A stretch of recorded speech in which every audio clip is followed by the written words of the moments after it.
My name is Wright. I am the voice of reason. I speak for the Last Crusade.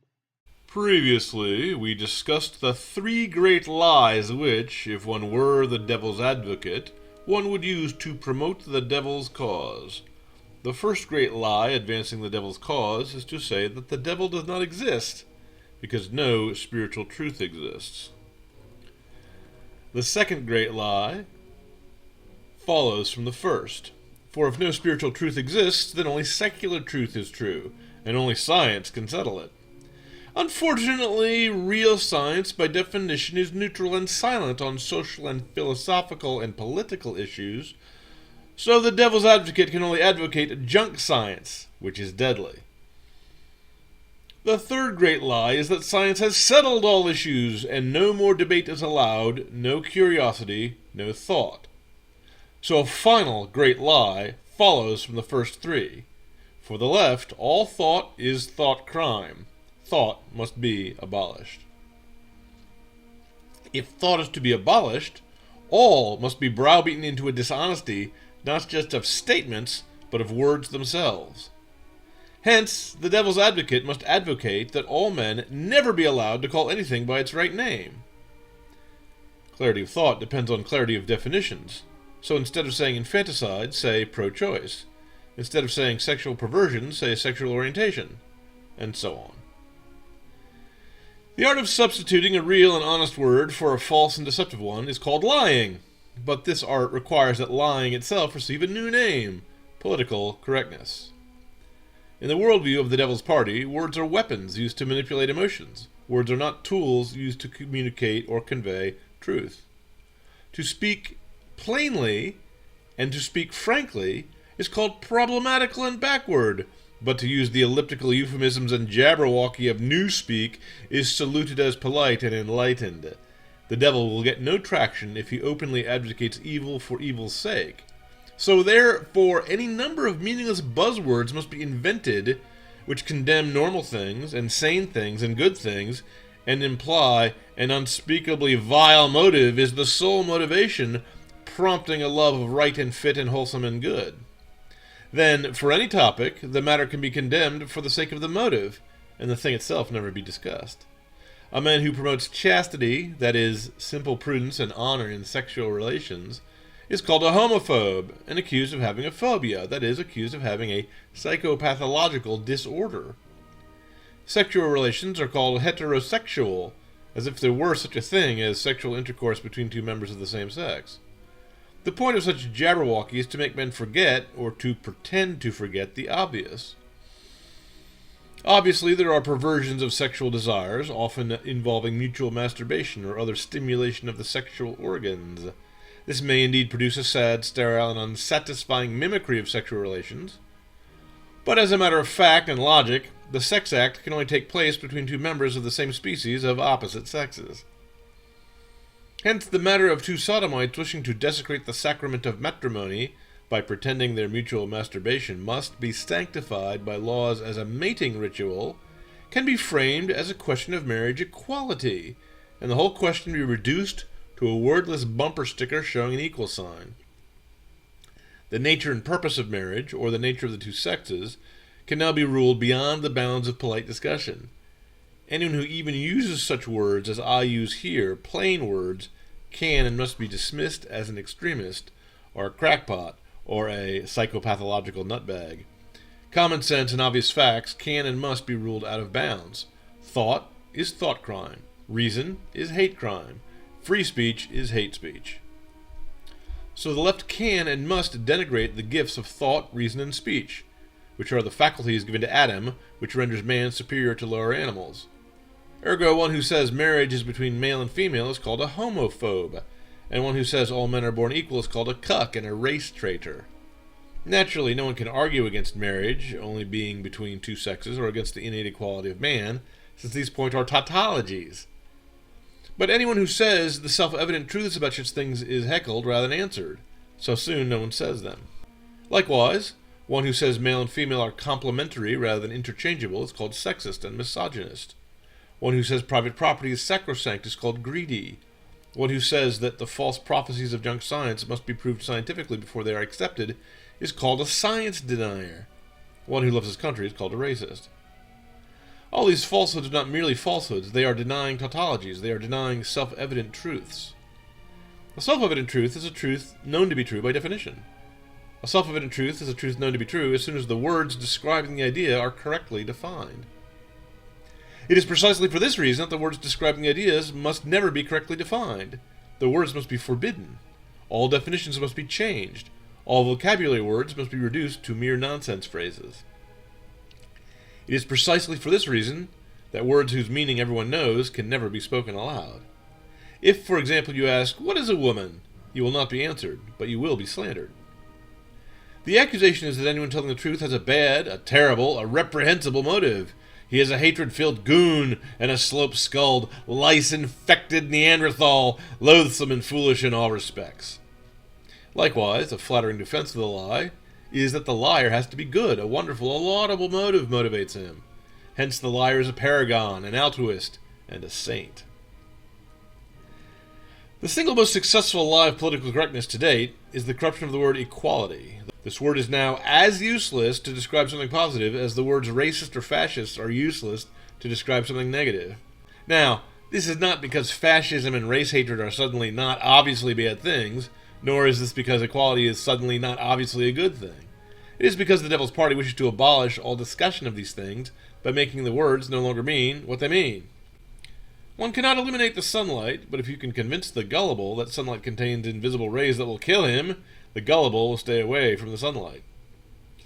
So, likewise, once a large group of gullible are deceived into thinking the word racist and fascist merely means a patriot or a tax protester, these things begin to seem glamorous rather than repellent. If it is racist to salute the flag, any honest patriot will begin to wonder whether anything is wrong with racism. This sums up the origin and history of the alt-right movement in one sentence.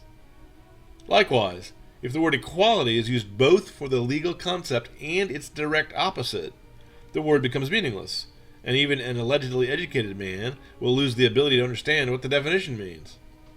He will lose the ability to comprehend what living in a world without class or caste distinctions, living under equal laws impartially enforced, might mean even hypothetically. Such a man is worse than blind. He has lost even his memory of light. Many zealously dishonest men often pretend not to know what the word equality means. Let us take a moment to discuss it. Equality means the moral realities which all men by nature possess. That is, we are speaking of the essential property that makes a man, namely his capacity for moral decisions. In saying all men are born equal, we are uttering a tautology. We are saying all men by nature have the nature of man. All men who are men fit the definition of man. It is man's moral nature which makes it wrong to treat him as a beast, as a mere property, or as an animate tool. An argument asserting that one class or caste of men, by birth, are born to rule, and their inferiors are born to serve, is merely a flat self-contradiction, for it states that some men are men, and have a moral nature, and a right to think for themselves, and for their inferiors, whereas other men are not men, but creatures like madmen, or children, or beasts, void of reason, ergo never accountable for their acts, ergo having no right to think, and ergo they can and must be ruled by their superiors. Luckily, this argument is never heard coming from the lips of a man who deems himself childlike and beast-like and unable to decide his own life for himself. By the great good fortune of happenstance, or perhaps by naked hypocrisy, the man who argues in favor of inequality always imagines himself to be holding the whip, never feeling it. Those who make this argument never apply the logic to themselves to conclude that their moral superiors are therefore allowed to dictate their thoughts, including the thoughts leading to this belief in inequality.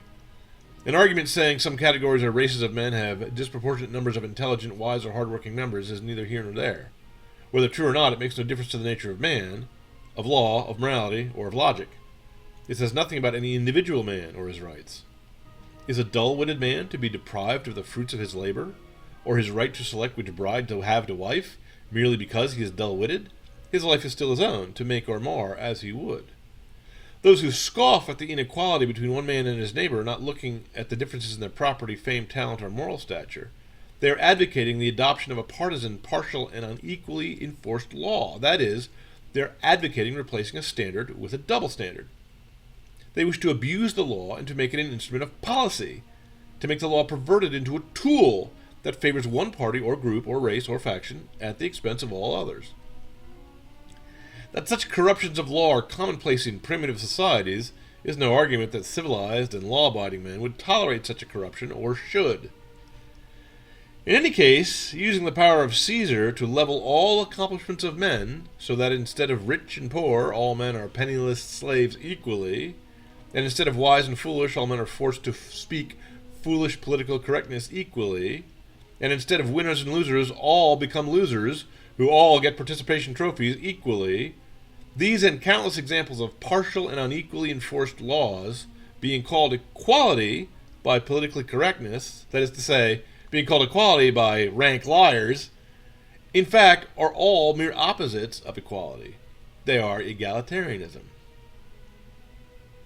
Let's take a moment to define some terms. Equality is the doctrine that the law play no favorites. Elitism is the doctrine that the law play favorites to punish the low and weak and make them serfs. Egalitarianism is the doctrine that the law play favorites to punish the elite and chain everyone into a slavery far worse than serfdom. Elitism sneers at equality as if it were egalitarianism. Egalitarianism sneers at equality as if it were elitism. Both are political correctness. That is to say, both are lazy-minded lies to deceive the unthinking. The words racism, sexism, homophobia, Islamophobia, homosexuality, people of color have been invented by political correctness to give a name to meaningless or untruthful or self-contradictory concepts. Those who say civilization is better than barbarism cannot be contradicted, but can be called names, as can those who say men are men and women are not, as can those who say that sex with the opposite sex is not the same as homoerotic mutual masturbation. The words truth and justice, equality and equal rights cannot be eliminated, but they can be switched to cover the opposite of what they really mean, so they cannot be used at all to mean anything. Political correctness thus both eliminates real words that refer to real things and invents unreal words that refer to nothing. The big lie of political correctness is that the failure to use this politically correct vocabulary of nonsense is an act of cruelty, which will hurt the feelings of the person who is shouting you down. Lying is not the devil's work because, as the first great lie has it, the devil does not exist. Nothing is right or wrong except when said to be so. Lying is kindness when done for kind motives. Hence comes the second great lie, that it is moral to lie. The third great lie follows from the second. If you, as his advocate, advise the devil to tell men to lie, something must be done to forestall the obvious counterattack from honest questions revealing the lies to be lies. The devil must silence any opponent, must make sure the honest questioner never gets a chance to speak, never gets to present his case. Hence the science is always settled, the authorities are always unified in a final answer, and anyone who questions the devil's lies is himself demonized as a devil.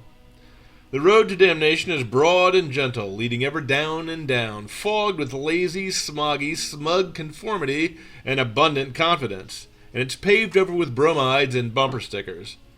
The straight and narrow path to truth requires difficult questions at every step, and cold, clear, unsentimental thought, disciplined and rigorous thought, to find the answers.